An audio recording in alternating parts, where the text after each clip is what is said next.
Nature's half acre is a familiar place, a little plot of ground that might be found most anywhere. As a matter of fact, it's not any one place, but many places. It's a typical field in the country, a forgotten corner in an old orchard. It might even be a backyard garden, or a patch of wildflowers on a hillside. While this may seem a rather commonplace setting for a true life adventure, actually we've come upon a fantastic book of wonders. And when we get close enough to read between the leaves, we may discover there's more in nature's half acre than first meets the eye. In this tiny grassroots world, there are literally millions of inhabitants. For the moment, all is calm and serene.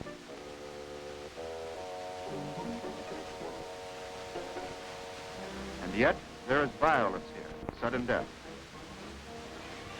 Nature is concerned not with the individual, but with the preservation of the species. And so, some must die that others may live. In this way, she keeps her world in balance and makes it a place of order and beauty. At this time of year, beauty is everywhere. Beauty to fill the eye and please the ear.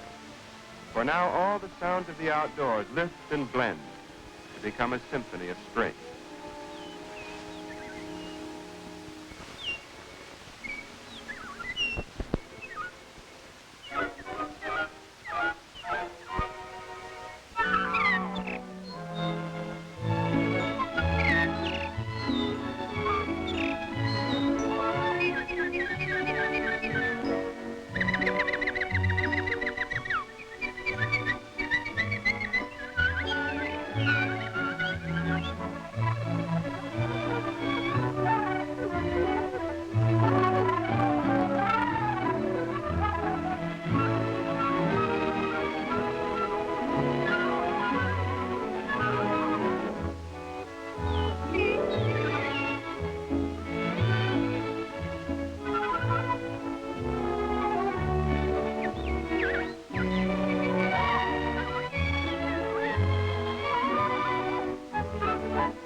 The Symphony of Spring is just the prelude to the real work of the season, nest building.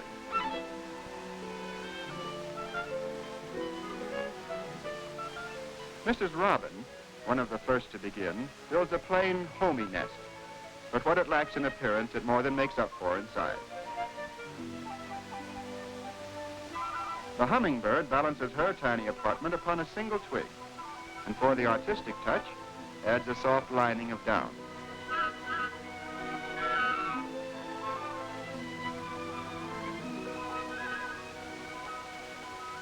Materials for building take many forms. The spiders make their own. Still, their silk is not always used for web making. The crab spider, for instance, uses the silvery strands as an aerial highway over which he travels from flower to flower. To begin her nest, the leaf-cutting bee slices out a perfect circle. And the swallows can always find an abundant supply of mud, the mortar for their cliff dwellings.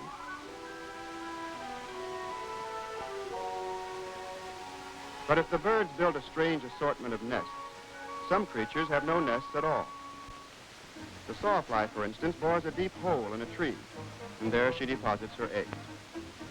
To this purpose, she's equipped with a curious drill that can penetrate even the hardest of woods. Later, her cousin happens along, a parasite, and she lays her eggs in the same nest.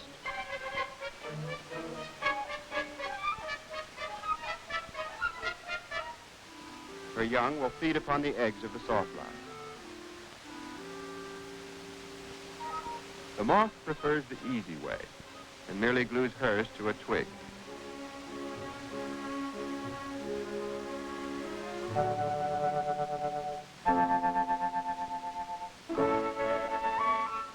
In due time, the new families begin to appear.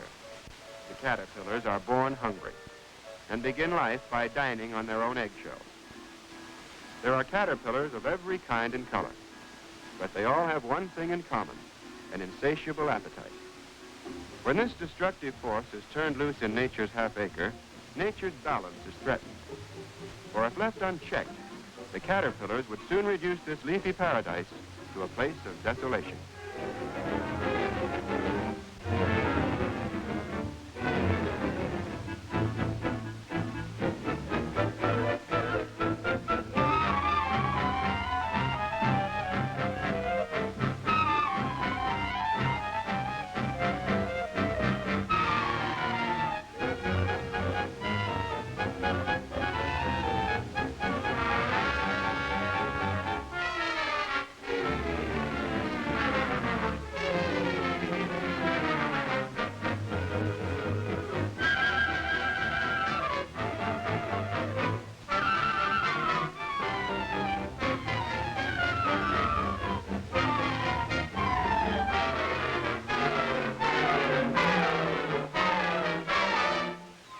The potential plague is soon brought under control with the new crop of baby birds.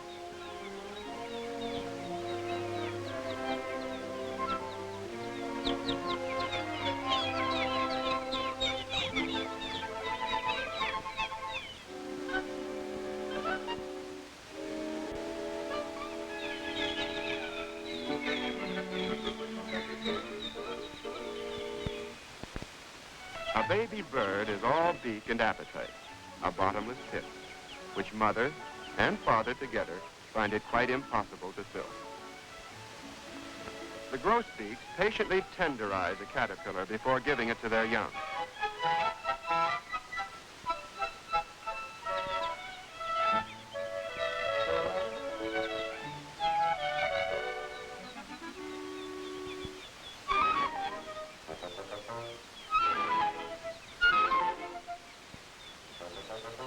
While some parents tailor the worm to the baby, others try to find the baby to fit the worm.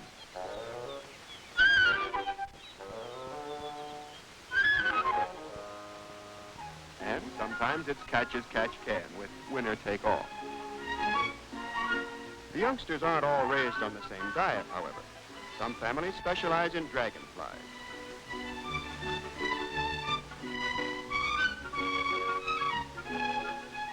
Others, like the woodpeckers, thrive on the eggs and grubs that father finds under the bark of trees.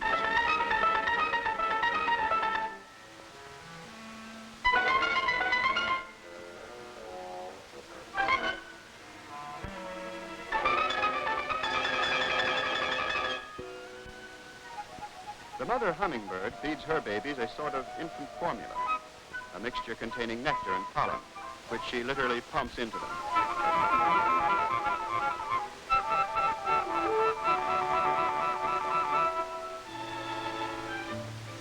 The waxwings are very fond of berries, and mother seems to be putting away enough to feed a whole family.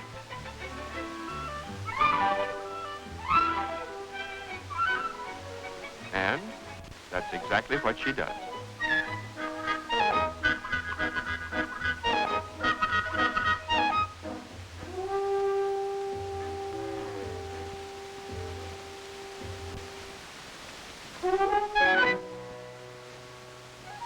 Breakfast at the Cardinal household finds little Junior in the back row, sadly neglected. Well, no matter. Father will be along in a minute. But like most husbands, Papa gets all mixed up and feeds everybody but Junior.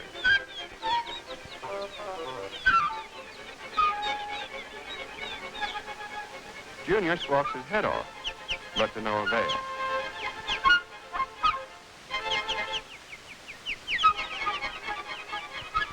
Quiet, Buster, says Pop. Your mom will tend to you. Well, thank goodness. In nature's half-acre, mother love is expressed in terms of patience and devotion. Be it fair weather or foul, mother always stands by.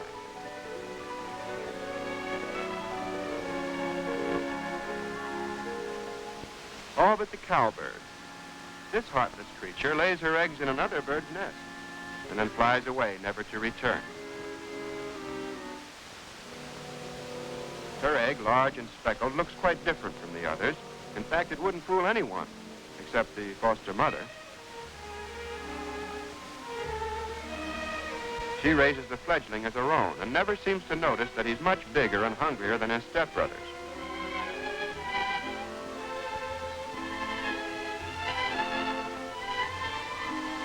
To show his gratitude, the cowbird pushes the others out of the nest one by one, until eventually he alone is left. It seems a mother just can't sit still a minute these days, for even as fledglings, the young birds continue to demand attention.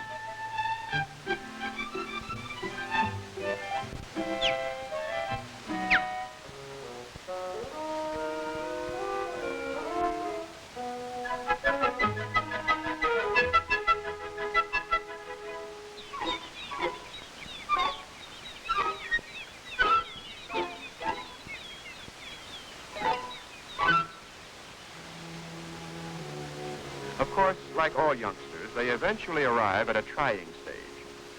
First, they eat too much, and then suddenly they refuse to eat anything at all. Mother Chickadee has 2 such problem children. Now, who ever heard of a stubborn chickadee? Well, here's the proof.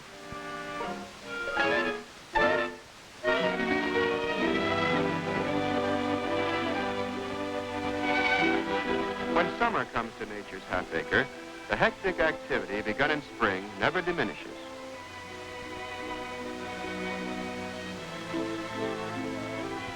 The bumblebee, for instance, busily gathering food for her family, pollinates the flowers at the same time. The bee's contribution is, of course, accidental. And yet, without this exchange of pollen, the flowers couldn't exist.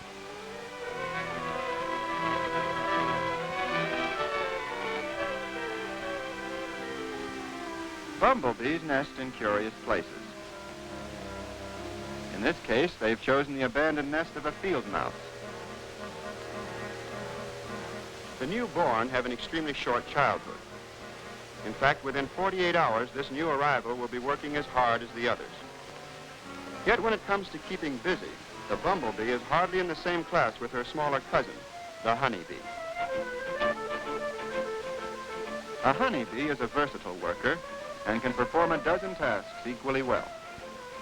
But perhaps her most important job is the gathering of nectar and pollen for the bee colony. To the bee, pollen is the staff of life. She combs it into little balls which she attaches to her legs.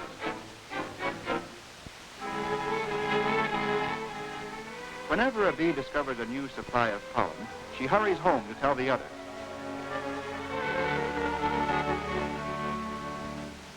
It's an amazing fact that she actually does communicate with her fellow workers through this strange little ritual known as the pollen dance.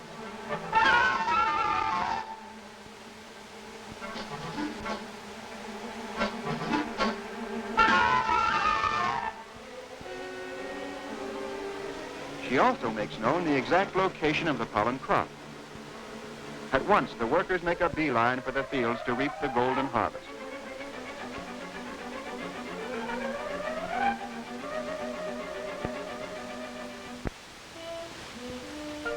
The queen bee, however, remains at home. Here she is, the center of attention. Actually, she's not a queen at all. She's an egg-laying machine, going from one cell to another, endlessly depositing her eggs. She alone is able to reproduce her kind. The eggs pass through the larval stage in these wax cells. And now a newborn bee emerges from its cradle. She will at once begin her apprenticeship in this highly organized community. One of the apprentice's first assignments is that of waxmaker, and she helps build the new cells in which the honey will be stored.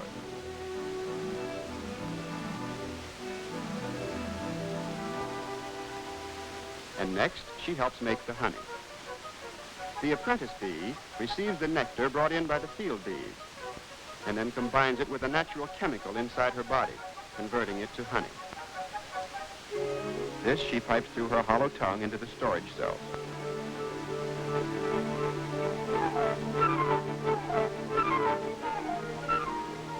At the proper time, a bee instinctively knows that her apprenticeship is over, and so she joins the other workers in the field.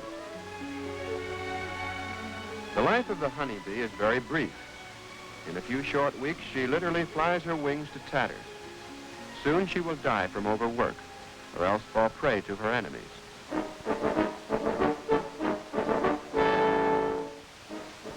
The trap is strong, the bee exhausted, and the spider very deft as he packages his visitor for a future meal.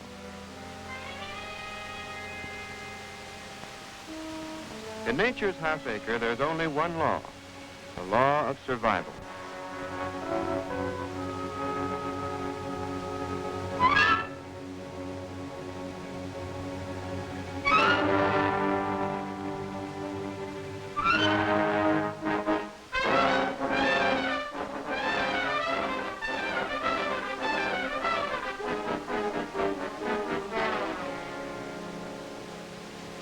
And if the spider wins one battle, he may lose the next. For his natural enemy is the mud dauber, a wasp that constructs a curious mud chamber. She'll make many trips to the mud bank before it's finished. Strangely, this will be both the birthplace for her young and the burial place for her enemies. Here she will lay her eggs. And here she will store the spiders she has paralyzed with her sting. The spiders do not die, but remain in a state of suspended animation until they become fresh food for the newborn young.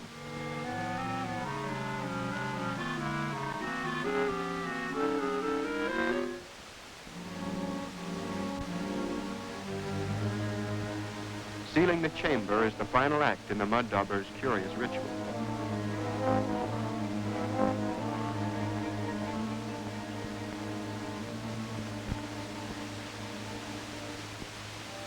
There are secret places in nature's half-acre where beauty is an invitation to disaster.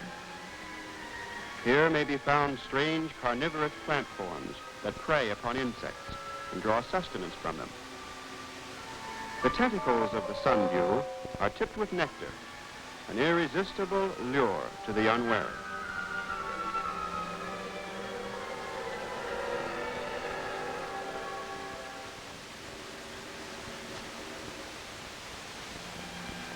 The Venus flytrap operates with deadly precision.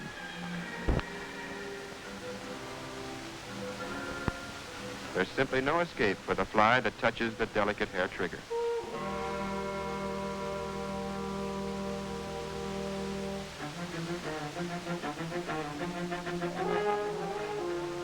In the continuing struggle for existence, numbers will sometimes offset a difference in size. There is, for example, a strange little fellow called an ant lion. He would never attack the ants in a body. Instead, he builds an ingenious sand trap to snare the stragglers. He digs a crater in the sand and buries himself at the bottom. If an ant blunders in, he rarely gets out, for the ant lion keeps digging away, pulling the ground from under his victim's feet until he tumbles to his death.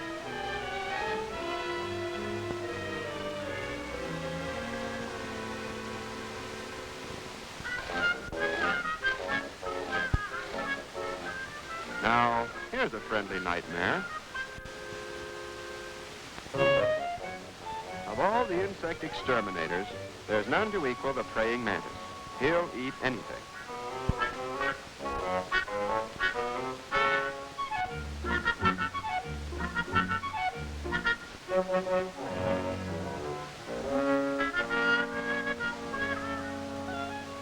valiant, he's often kept as a household pet. For despite his menacing looks, he's really quite harmless.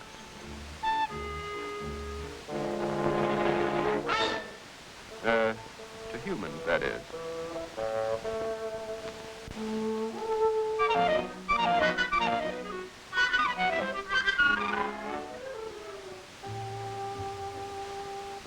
He's debonair and devil-may-care, and fears nothing. Not even the deadly black widow spider. Oddly enough, he's his own worst enemy, for nature has also endowed him with a special taste for his own kind.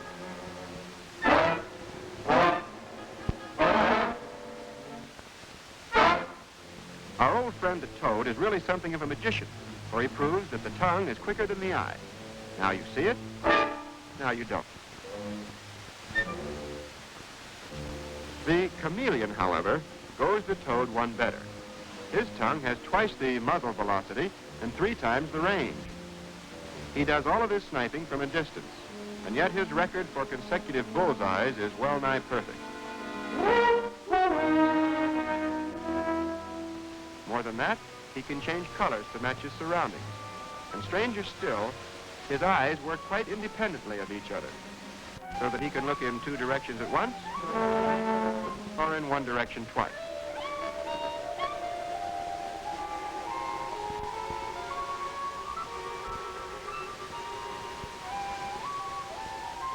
Everything catches his eye. And so, the chameleon catches everything.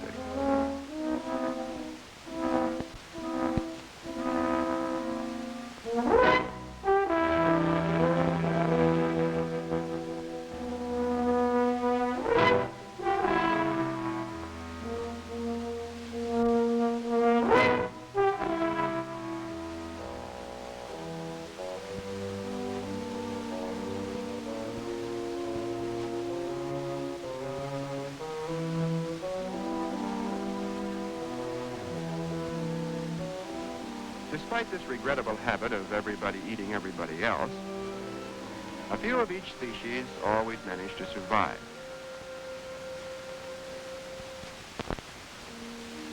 And so, as fall approaches, some of the remaining caterpillars lace themselves into winter sleeping bags.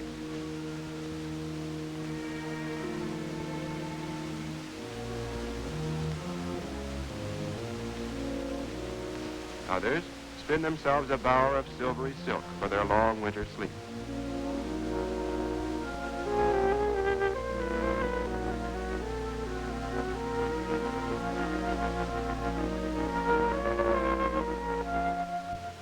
The giddy Mrs. Mantis, just to be different, prepares a nest of froth to protect her precious eggs.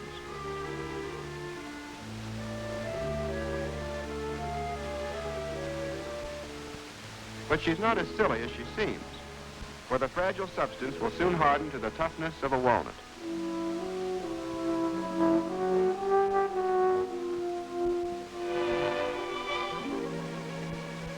This gaudy creature spins herself a safety belt.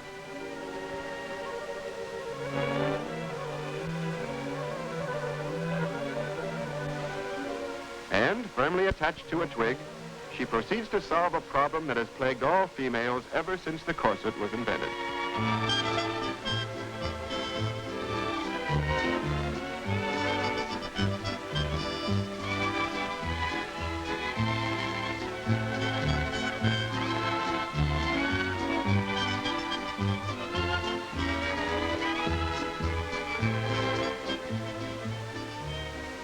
Once rid of her finery, she becomes a drab chrysalis, which eventually takes on the protective coloring of its surroundings. In nature's half-acre, the turning leaves foretell the coming of winter. At this season, she touches her world with strange patterns and unexpected designs. A tiny waterfall becomes a silver fan. A bit of foam, a gaily decorated cake.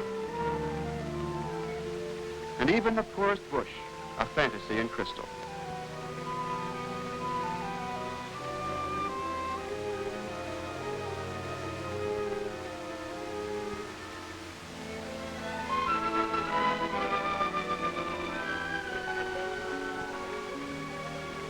The woodland symphony is settled to a murmur,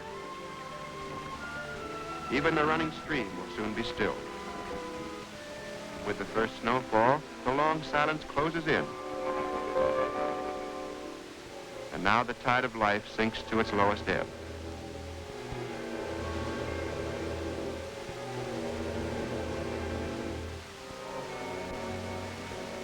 The months turn, and winter's icy grip is finally broken.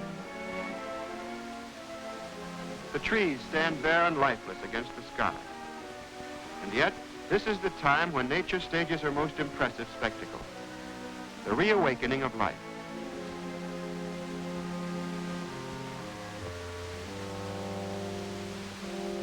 In these first few days of spring, growing things rise from the earth and reach upward to the sun.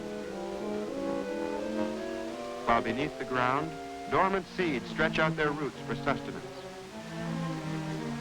Of course, the slow process of plant growth requires days, often weeks.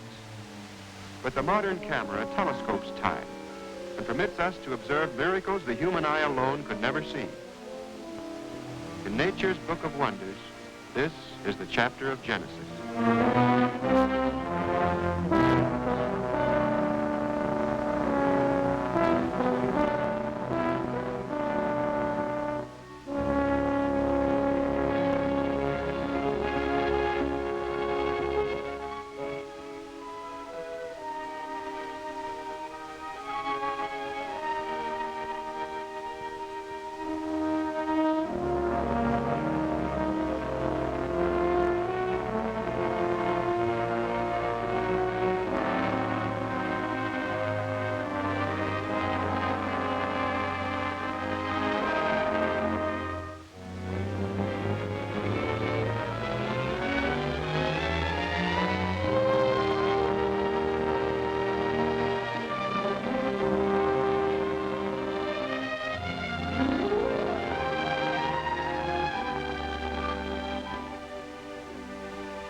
Along with her pageant of flowers, nature once again presents her symphony of spring.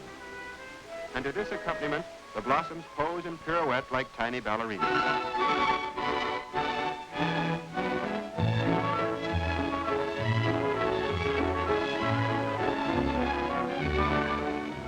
And even as beauty springs from the drab buds, so the gorgeous butterfly emerges from its ugly chrysalis.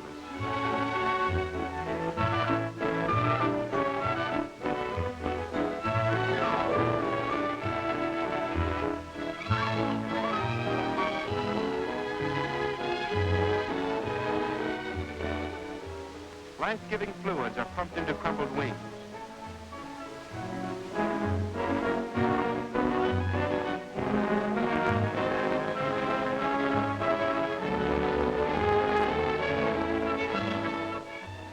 In the warm sunshine, the wings dry, colors brighten, and at last the wondrous change is complete.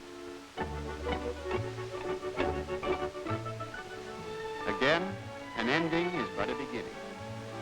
With the advent of spring, nature's miracles have come full circle. and all the familiar hectic activities begin anew.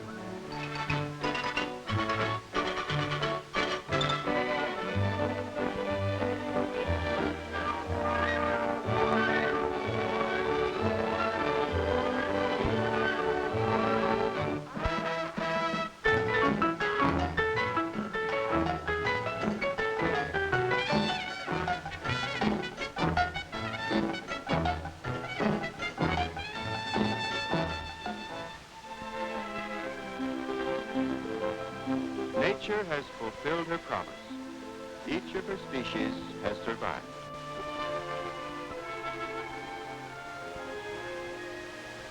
Thus continues unbroken the chain of little happenings and strange events that is the story of nature's half acre.